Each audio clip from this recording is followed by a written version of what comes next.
Hi everybody, it's Karen here. Thank you for joining me, and I just wanted to do this process video that I had spoken about with my group on my last Scrapbook With Me event. I demonstrated a kind of pop and twist interactive element for them while we were working on this layout. This was last Wednesday, and I promised I would do a process video on it for those that did not make the event or people who wanted to have it for reference in the future.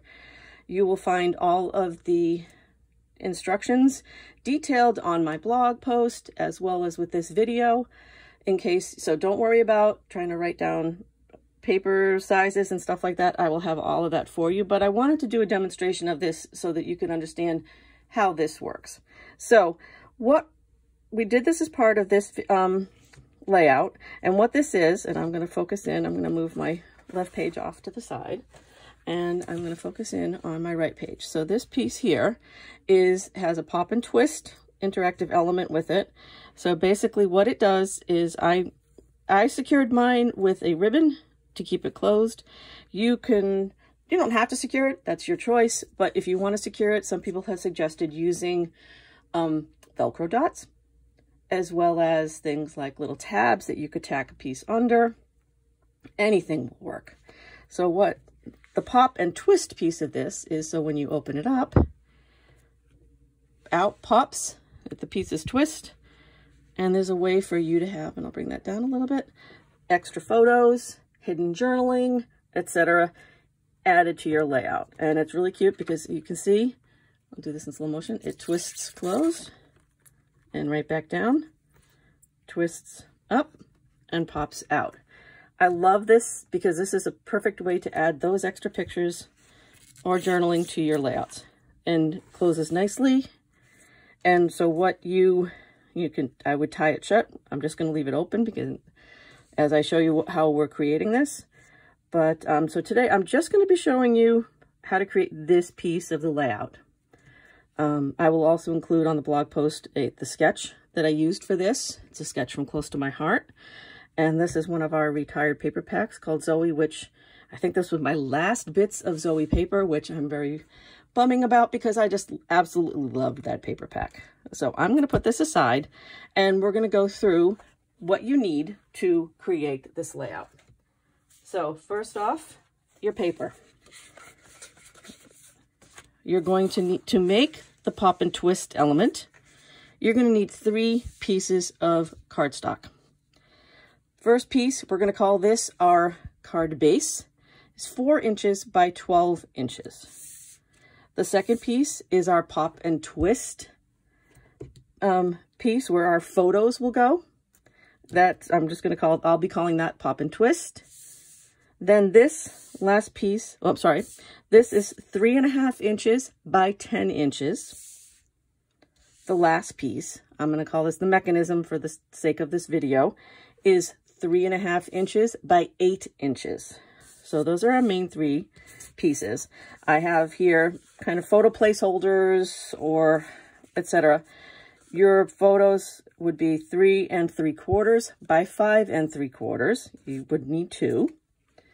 I'm also going to say you could also do 3 3/4 by 3 3/4 if you don't want to put the photos underneath the parts of the mechanism. That is your decision. Then I have 4 pieces that are 3 1/4 by 2 1/4. I'm just going to set those aside for now as I create this.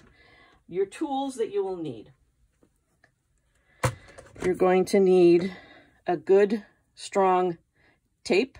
I use score tape, red line sticky tape. There's a lot of other tapes that are better suited for paper crafting than straight scrapbooking. A bone folder. This will help you get good, strong creases in your pop and twist element. A scoring stylus, ruler, a pencil to do some markings. Of course, you can use a scoring platform if you have one, or you can use your mat with your ruler and your scoring stylus to get your scoring. I'm going to start off using my platform. Also, if you happen to have a trimmer, paper trimmer that happens to have a scoring blade, that is definitely worth using. I'm going to score on the back side of my paper because this is a habit I have, so that I get crisp, because with the Close to My Heart cardstock, we have a white core paper. So oftentimes if you score on the other side, the white will show through, and I don't want my white to show through. So your 4x12 piece, so your card base, you've got one score going on this at 6 inches. Score that, and I'm going to fold it, and I'm just going to burnish it with my bone folder, and I'm going to set that aside. Your pop and twist piece is going to have 3 score lines on it. We're going to go at 2.5, 5, and 7.5. So this is your 3.5 by 10 inch piece. This you're going to fold into valley and mountain folds. So those of you that are not familiar with this, your mountain fold is when your fold is up on your completed piece. So that's my center, the 5-inch score line. So basically you're going to be folding this in half. Then the other 2 score lines are my valley folds. Those are coming up. So basically once this is scored and done, when you open it up, it looks like a W. So you have your mountain fold here and your valley folds here. And that is where those 3.25 by 2.25 photo mats will go. I'm going to set this aside for now. Now the mechanism. This is the important part. So what I'm going to do is I'm actually going to put my platform aside, because I'm going to do this with my mat and my ruler and my stylus. So what I'm going to do here is I am going to use my ruler. Turn this on the back side since I'm going to score it. So for this, you're going to score on the top and the bottom along the long way, as well as down the center. So for right now, I am just going to score. This is 3.5 inches wide. So we're going to be scoring at 1 3/4 down the center of the piece. Let me just get that lined up.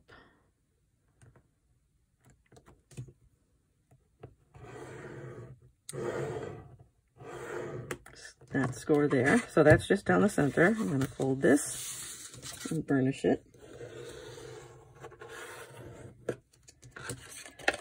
All right, so I have that down the center. Then what I'm going to do on the top and on the bottom, on both sides, I'm going to mark at 2 1/4 on the top, 2 1/4 on the bottom, and then I'm going to mark it at 5 3/4 on the top and on the bottom. So I'm just going to use my, I don't even really need to use my ruler. This is what I do all the time. I count with my fingers going across my mat. So if you can see this, now I have tick marks on the top and on the bottom. What I'm going to do is I'm going to be making an X with my score. I'm going to connect top tick mark to a bottom tick mark, crossing the center, and score. Same thing. Top tick mark to a bottom tick mark, across the center, and score like that. You guys can see that, hopefully. So what we're going to do now is I'm going to take and gently fold my X score lines. This will help you see them a little bit better. And then basically what we're going to do is I'm going to fold this in. All right, so just so you guys can see what I do. So I pushed in on my 1 3/4 inch score line down the center. And then the X folded in. I'm going to burnish this a bit, because since I just did very simple folds earlier. So if you can see, this looks kind of like an arrowhead. So that is my centerpiece. This is our mechanism. So this will be what pops open and then closes. First piece of business is going to be, we're going to adhere the mechanism to our card base. So I am going to take my score tape and apply it to both sides of my arrowhead. Doesn't want to rip for me today, but yeah, we'll do it.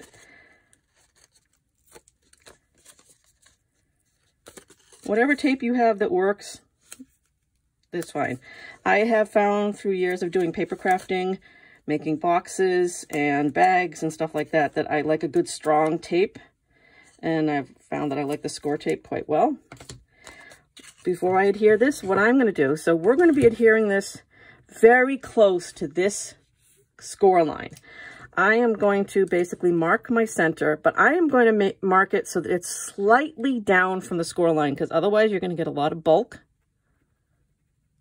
when you go to fold this.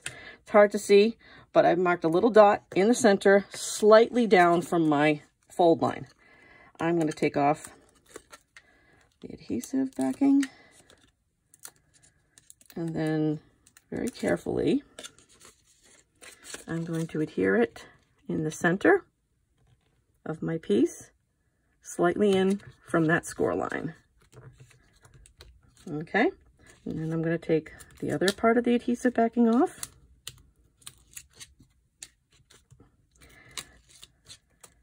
Now I'm going to back myself up a bit here. If you're using pattern paper and you want to adhere it, I've seen people do this in cards. I would suggest you adhere this pattern paper on the inside before you do this. When I did my mechanism, on my layout, I only did photos that were roughly 3 3/4 by 3 3/4. So I didn't care about covering the rest of this. So I would, if you're going to do that, you want to adhere it before you do this. So my bad, sorry. I'm going to fold this down and adhere it. Now when I open this up, I have my cross. So now what I'm going to do is, this is the important part. So we're going to mark in 1 inch from the edge. I'm going to draw this line from the center fold. If you can see that, 1 inch. I'll bring that up a little bit. I just did a pencil mark down. Sorry about that. My phone decides now it's going to ring. Oh, one time. And then I'm going to do on the other side, again, 1 inch in. So I've done this at the top right and the bottom left. And what I'm going to do is I'm going to put score tape on from the center fold line to the edge.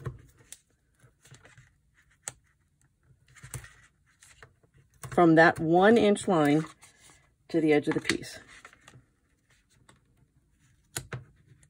Put this down.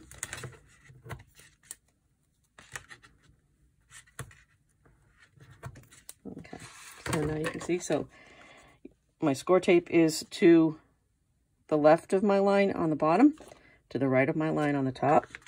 And now this is where we're going to be adhering our pop and twist element. And the main reason we don't put it here and here is so otherwise it will not pop and twist in. Now, when you adhere this, you're not going to be adhering it so that this lines up at the edge. You're going to have it overhang by about 3/4 of an inch. So what I do when I make this is I, again, use my ruler, measure out about, let's see, 3/4 of an inch so that I can have a nice straight piece. Adhere, just write a little bit of a line on the back. And same thing on this side. Put that aside. So I just marked my lines. I'm going to remove my backing from my score tape. And then because they're the same size, I'm just going to line this up with that line, my overhang. adhere that side. And I'm going to do the same on the other side.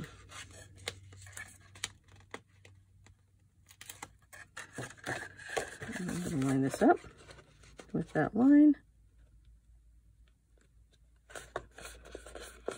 Adhere it. And then this is where you would adhere your photo pieces. I'm just going to do a quick cup, just put a couple on here so that you guys can see as it opens and twists. You could use, this is a great place to use stickers, to use photos, to use journaling, to use even sometimes some of the Picture My Life mats. You can cut them down and add them. And you can do it before you adhere the element. You can do it after. That's completely your choice. Let me just get this one down. And for the sake of time, I don't need to cut the, I'm not going to put those on, but this basically, so now when you go to fold this in, your piece will twist in and close. Pretty simple, and then open and pop out. There is your pop and twist element. And just wanted to show you a quick little tip about the page protectors. With this, what you're going to do is you're going to definitely need to cut a page protector. And for that, you're going to put your layout in the page protector. As it is, you're going to mark your corners. And then what I do is I take a piece of cardboard, put it in, take the layout out, put the piece of cardboard in, and then using a ruler and an X-Acto knife or scissors, I cut that top piece of the page protector out so that way when I open my interactive element in my layout, it just pops open. And there you go. There's our interactive twist and pop layout element for your layouts, for holding photos, for holding journaling, or holding whatever you want on your layout. I really hope you enjoyed this tutorial, and thank you for joining me.